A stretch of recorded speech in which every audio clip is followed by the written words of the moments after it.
Mixture आहे. तर आता हे जे आपले मिनरल मिक्सचर आहे ते कोणत्या कंपनीचं आहे व ते आपण का वापरतो ते पुढे जाणून घ्या. आता पहिली गोष्ट राहते की मिनरल मिक्सचर सगळ्यात महत्त्वाची गोष्ट शेतकऱ्यांसाठी की आता कॉस्ट हाय राहते काही ह्याची.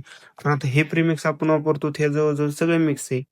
म्हणजे जवळ-जवळ आपले जे घटक लागतात गायींसाठी ते सर्व घटक एकाच ह्यात आहेत. एकाच हे म्हणजे मिनरल मिक्सचरमध्ये अशी गरज नाही की बाकीचे हे घ्या, ते घ्या वगैरे सगळे एकत्र मिक्स आहे. तर आपण असं एका लेव्हलने टाकून घेतो सगळ्या ह्याच्यावर प्रत्येकाला. कारण प्रत्येकाच्या चाऱ्याला जातो बारीक वासरू असतात किंवा मोठी गाय असतात सगळ्यांनाच लेव्हलने जाते एक लेव्हल काय प्रॉब्लेम येत नाही. आणि आपण आता पुढे जाऊन घेणार आहोत. आपलं पुढचं नियोजन वगैरे कसं लागतं. शेवाळी डेअरी फार्मचं आता पुढचं नियोजन तुम्हाला बघायचं चॅनलला सबस्क्राईब करून घ्या. चला आता तुम्हाला मी सांगतो की आपल्याला इथनं पुढं डेली आपल्या ह्या YouTube चॅनलवर व्हिडिओ येतील.